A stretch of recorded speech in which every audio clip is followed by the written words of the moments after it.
Hello, c'est Guillaume, j'espère que tu vas bien. Je te remercie de prendre le temps de suivre cette vidéo avec moi aujourd'hui. Dans cette vidéo, nous allons discuter de l'importance ou non de se poser des questions. Tout le monde se pose des questions sur tel ou tel axe de sa vie, mais cela est-il une bonne ou une mauvaise chose?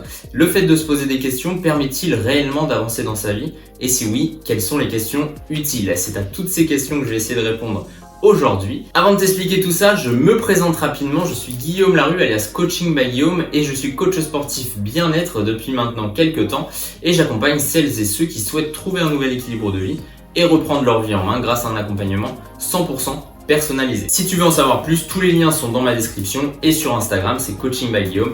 Donc n'hésite pas à me rejoindre comme sur YouTube. Pourquoi je me suis lancé dans le coaching sportif et dans l'accompagnement personnalisé? J'ai toujours été passionné par le sport et par la transmission de ma passion et j'ai commencé à m'entraîner dans mon sport de prédilection, le basketball, dès l'âge de 15 ans où j'ai passé et obtenu différents diplômes. En parallèle, je me suis également intéressé à toute la préparation physique pour le basketball évidemment et pour le sport de manière générale et c'est là où j'ai compris que je souhaitais transmettre ma passion pour le sport mais d'une manière très personnalisée puisque chaque individu et chaque corps est différent. Du coup, si tu es ici aujourd'hui avec moi, ce n'est pas par hasard, c'est sûrement que tu es dans l'une des situations que j'ai évoquées un tout petit peu plus tôt, que tu souhaites trouver un nouvel équilibre de vie et reprendre ta vie en main grâce notamment à ton activité sportive, mais pas que. Avant de commencer cette vidéo, d'après toi, se poser des questions est-il une bonne ou une mauvaise chose? Attention, je ne parle pas des questions du genre quel temps fait-il aujourd'hui ou je vais manger quoi ce soir.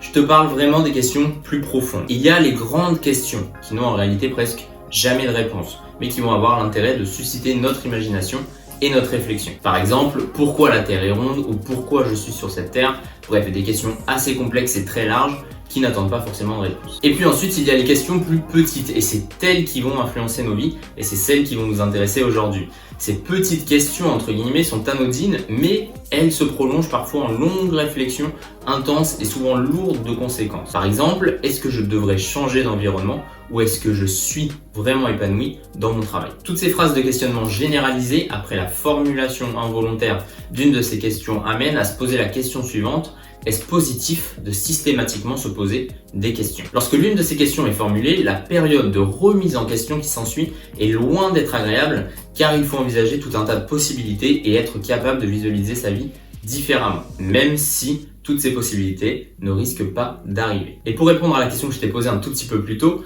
il y a deux visions. Il y a la vision à court terme et la vision à long terme. Sur le court terme, se poser des questions est souvent très mauvais car il nous plonge dans une réflexion intense et parfois nous amène à des réflexions, des remises en question, voire plus. Mais si l'on regarde à long terme, il n'y a rien de mieux que de se poser des questions pour avancer et évoluer. Sinon, nous restons dans l'ignorance, tout simplement. Parfois, il faut accepter que pour être heureux et bien, il faut passer par plusieurs étapes où nous serons tristes, mal et en pleine réflexion. En gros, c'est un petit mal pour un grand bien, alors ça en vaut la peine. Mais alors, deuxième question, cela veut-il dire qu'il faut se poser des questions pour être heureux? Il semble très important de se poser régulièrement des questions sur soi et sur ses objectifs pour avancer sur son chemin personnel. Certains diront que les personnes les plus heureuses sont au contraire celles qui ne se posent aucune question. Et à ça, je réponds oui et non. Ne pas se poser de questions revient à se rassurer et éviter toute remise en question.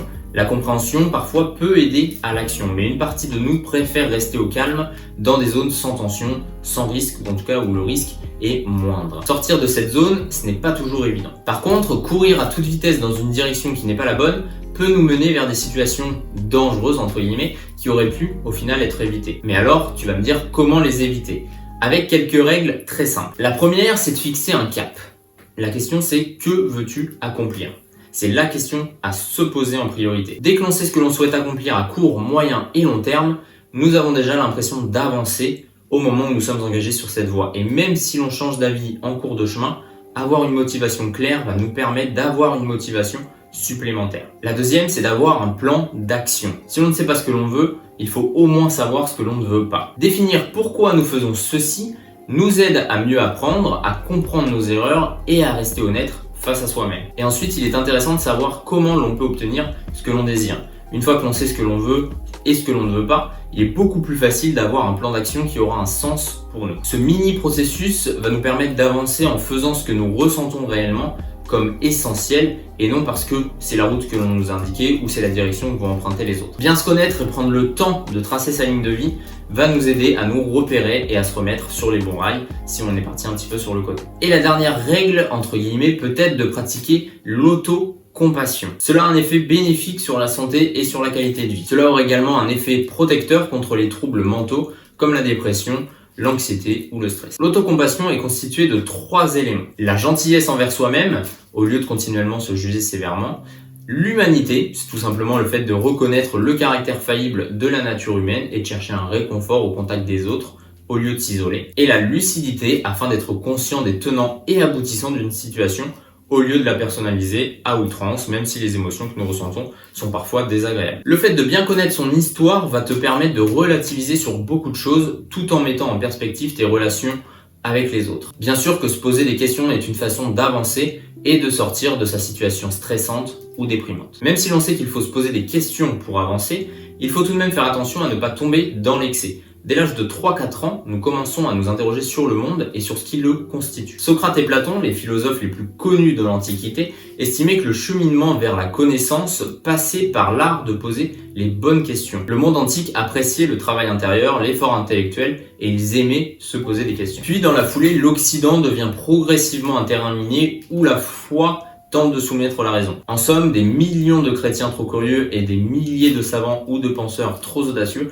furent emprisonnés ou condamnés à mort pour s'être posé trop de questions. Même aujourd'hui, le fait de se poser trop de questions n'est pas forcément bien perçu. Ceux qui sont en perpétuel questionnement sont, semble-t-il, en dehors de la vraie vie, selon certains. Et pourtant, beaucoup de progrès désormais essentiels sont le fruit de raisonnements parfois absurdes et relevant de la folie. Par exemple, nous pourrions citer Descartes avec le fameux « je pense donc je suis » qui a permis de faire naître le « je », le premier pas, au final, vers la construction de l'idée d'individu singulier. C'était la partie un petit peu historique. En réalité, si quelqu'un se pose trop de questions, cela veut dire qu'il ne se pose pas les bonnes questions par manque de connaissance du problème. Il tourne en rond au final et cela n'a rien de productif pour une personne lambda, au contraire. Mais si l'on ne se posait pas du tout de questions, eh bien personne ne pourrait avancer dans sa vie. En revanche, ne pas se poser trop de questions peut être également vu comme une position faisant écho à un refus d'être dérangé, bouleversé, à un manque de curiosité et d'imagination. Mais alors, comment savoir si une personne pense trop ? Se poser des questions existentielles est naturel. Penser fait partie des besoins humains comme boire et manger par exemple. Peut-être que penser ne sert à rien, mais pourquoi cela devrait-il servir à quelque chose ? Ce n'est pas un objet assigné à une tâche précise comme la voiture ou le téléphone. Le seul point qui peut définir si l'on pense trop ou non est l'inconfort qui résulte éventuellement de cette activité. S'il y a de l'inconfort lorsque nous pensons, alors il faut chercher davantage de repos. On a vu que se poser des questions c'était bien, mais c'est mieux quand ce sont des bonnes questions.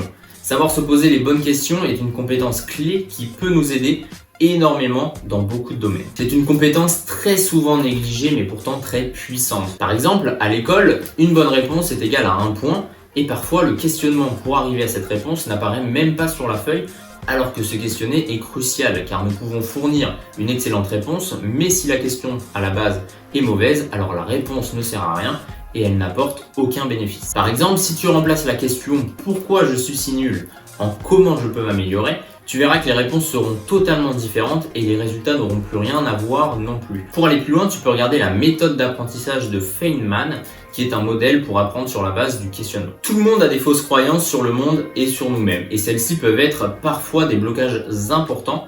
Si quelqu'un a en tête qu'elle ne mérite pas le bonheur, alors à chaque moment positif de sa vie, elle va s'auto-saboter. Savoir se questionner permet donc de mieux faire la part des choses. Si à la place de rester dans quelque chose de basique, avec par exemple une question du style « Qu'est-ce que je choisis entre ça et ça ?», tu décides de changer ta manière de voir les choses et te poser une question comme « Et s'il y avait plus que 2 options ?», tu vas réussir à t'ouvrir à d'autres possibilités et explorer d'autres opportunités. C'est ce que l'on appelle le biais de cadrage. C'est un phénomène où nos conclusions diffèrent selon la façon dont un problème nous est présenté. Pour faire encore plus simple et prendre un exemple de la vie de tous les jours, voici l'exemple de 2 phrases qui n'auront pas la même issue. Entre « tu veux manger ça » ou « ça », où tu as le choix finalement entre 2 possibilités, 2 plats, et l'autre question « tu veux manger quoi ?» où là tu peux faire ce que tu veux, tu peux dire ce que tu veux. Je l'ai déjà évoqué dans d'autres vidéos, mais ce qui compte vraiment, ce ne sont pas les choses qui nous arrivent, mais comment on réagit face à ces choses. Pour une situation identique, 2 personnes ne réagiront évidemment pas de la même manière. Face à chaque situation, parfois même compliquée, il faut se poser une question. comment je peux tirer profit de cette situation. Mais alors, comment se poser les bonnes questions? Eh bien, tu vas devoir t'entraîner au quotidien dès que tu es face à un problème ou à un choix. Profite de ton temps libre pour apprendre à mieux te questionner. Et tu as le choix entre plusieurs types de questions. Les premières sont les questions ouvertes. Elles nous invitent à explorer un sujet ou étudier nos options. Il est préférable d'utiliser les questions ouvertes de type qui, quoi, quand, où, comment et pourquoi. Par exemple, à la place de « est-ce qu'il est possible de faire mieux ?», utilise « comment faire mieux ». Ensuite, tu as les questions spécifiques. Si une question est floue ou trop vague, la réponse le sera aussi évidemment. Donc il faut essayer de rendre plus spécifique chaque question que l'on va se poser afin d'avoir une meilleure réponse. Par exemple, au lieu de par quoi je commence aujourd'hui, utilise quelle est l'étape que je souhaite faire aujourd'hui et qui aura le plus d'impact dans les 6 mois à venir. Ensuite, tu as les questions critiques. C'est le meilleur moyen de se rapprocher de la vérité et donc d'éviter de vivre avec des idées préconçues. Par exemple, pose-toi la question comment je sais que c'est vrai ou alors qu'est-ce qui me fait croire cela. Ça va donc t'obliger à essayer d'approfondir tes connaissances et parfois à mettre de côté des idées reçues. Et ensuite, tu as les méta-questions. En réalité, c'est un questionnement à propos d'une question. Elles vont permettre en fait d'améliorer la qualité de notre questionnement. Par exemple, qu'est-ce que je suppose en me posant cette question? Ou alors, comment décomposer cette question en plusieurs petites questions? Pour arriver au bout du processus, il est parfois intéressant de séquencer les questions. Parfois, une seule question ne suffit pas à obtenir la réponse la plus intéressante. Il est alors nécessaire de se poser plusieurs questions pour creuser et d'arriver à notre réponse finale. En général, on utilise le pourquoi ou le comment. Le pourquoi permet de remonter à la source d'un problème, d'une idée. Pour cela, il faut se poser plusieurs fois la question pourquoi en rebondissant à chaque fois sur la réponse jusqu'à obtenir une réponse satisfaisante. Par exemple, pourquoi A? Parce que B. Pourquoi B? Parce que C. Pourquoi C? Parce que D. Etc. etc. etc. Et ensuite, le comment va nous permettre d'extraire des actions concrètes d'un objectif ou d'une idée. Par exemple, comment avoir A en faisant B? Et comment avoir B en faisant C? Et comment avoir C en faisant D? Etc. etc. etc. En somme, se questionner est l'une des compétences les plus utiles que l'on peut acquérir.